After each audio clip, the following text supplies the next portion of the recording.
مولاي صل وسلم دائما ابدا على حبيبك. اور اہل سنت کی نسلیں عقیدے سے ہاتھ دھو رہی ہیں، اس لیے کہ وہ اپنی اولاد کو علم پر نہیں لگاتے. اہل سنت ماں باپ ہیں، جدھر دیکھو اولاد عقیدہ چھوڑے جا رہی ہے. دوسرے عقیدے کے لوگوں کی اولاد اپنی راہ سے نہیں ہٹتے، وہ چھوٹی عمر میں بچوں پر علم کی محنت کرتے ہیں، پڑھاتے ہیں، عقیدہ سکھاتے ہیں، عمل سکھاتے ہیں. اہل سنت کے ہاں نہ علم پر محنت ہے نہ عمل پر محنت ہے. خدا کا خوف ختم ہو گیا ہے. نہ علم پر محنت نہ عمل پر محنت، نہ شریعت پر محنت نہ طریقت پر محنت، نہ عقیدہ ہی کوئی بتاتا ہے. اگر اہل سنت والدین کی بچی کسی دوسرے عقیدے کے ہاں اس کی شادی ہو جائے، 6 مہینے لگیں گے اس کا عقیدہ بدل جائے گا. 6 مہینے بھی میں نے میکسیمم کہا، اس طرح عقیدہ بدل جائے گا. اس لیے اس کی سرے سے بنیاد ہی کوئی نہیں. اس نے صرف یہ دیکھا ہے کہ ماں باپ 11ویں شریف کرتے تھے، بس اس کو یہ کسی نے بتایا نہیں کیوں کرتے ہیں، اس کی اصل کیا ہے. صرف دیکھا تھا کہ پیر آتے تھے اور وہ دم کرتے تھے، ہاتھ کے ہم چومتے تھے، بیعت کرتے تھے، پیسے لے کے چلے جاتے تھے، بس کسی نے بتایا نہیں کیا ہے. صرف یہی کوئی ساری زندگی میں دیکھا. عرس پر جاتے ہیں، اولیاء اللہ کو مانتے ہیں، صرف ساری زندگی یہی کوئی دیکھا ہے کہ ایصال ثواب کرتے ہیں، بزرگوں کو مانتے ہیں، توسل کرتے ہیں.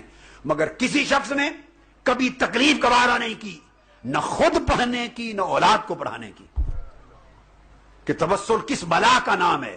کو توسل سکھائیں، اس کو بتائیں. کوئی 2-4 قرآن کی آیتیں اور حدیث نبوی ان کو یاد کرا دیں.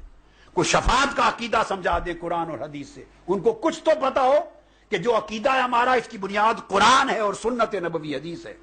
یعنی ہم نے بچوں کو جہالت میں پرورش کی ہے. نتیجتاً جو شادی ہوتی ہے چند مہینوں میں عقیدہ بدل جاتا ہے.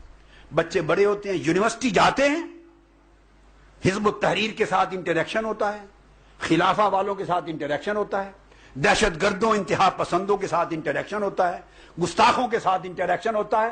چند مہینوں میں پہلے عقیدہ صاف ہو غلط ہو جاتا ہے، بالکل مزمحل مشکوک. اس کے بعد سارا عقیدے کا صفایا پلٹ کے آتا ہے تو ماں باپ کو کہتے ہیں آپ مشرک ہیں. بے شمار لوگ میرے سامنے روئے ہیں کہ بچہ پڑھنے گیا تھا، اب واپس آ کے ماں باپ کو نکال دیا گھر سے، کہتا تم مشرک ہو، تم بدعتی ہو. اب روتے کس لیے ہیں؟ اس نے نکالا تو صحیح کیا آپ کو، آپ نے ماں باپوں نے حق ادا نہیں کیا. ساری زندگی کمائی کر کر کے اولاد پر لگاتے ہیں. ان کو LLM کروانا ہے، ان کو ڈاکٹر بنوانا ہے، ان کو انجینئر بنانا ہے، ان کو MBA کروانا ہے. یہ ہماری قوم جتنی پاکستانی، ہندوستانی اور ہماری بنگلہ دیشی قوم کا خاص طور پر یہ خطہ ہے، ساری زندگی کمائی لٹ جاتے ہیں کما کما کے بچوں کو ان کی دنیا سنوارنے کے لیے. میں آپ سے سوال کرتا ہوں کتنی محنت کرتے ہیں بچوں کا دین بچانے کے لیے؟ خود گریبانوں میں جا کر جواب دیں. کتنا وقت لگاتے ہیں ان کا دین بچانے کے لیے، ان کو دین کا علم دینے کے لیے، ان کا عقیدہ بچانے کے لیے، مستقبل بچانے کے لیے. تو پھر آپ کو مشرک جب یونیورسٹی جائے گا، انٹریکشن ہوگا، اس کے پاس تو بنیاد ہی کوئی نہیں تھی. آپ نے تو عمر بھر خود بھی جاہل رہے، اس کو بھی جاہل رکھا.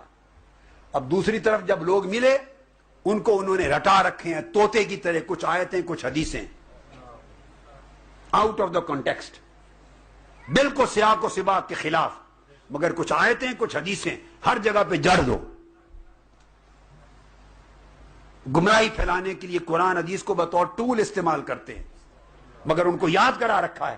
اب انہوں نے آیتیں حدیثیں سنائیں، بچے متذبذب ہو گئے، پھسل گئے، عقیدہ ہی چھوڑ گئے.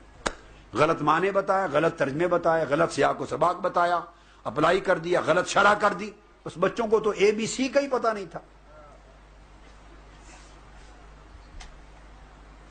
بچوں کو تو ABC کا ہی پتہ نہیں تھا. نتیجتاً اس طرح عقیدے برباد ہو رہے ہیں.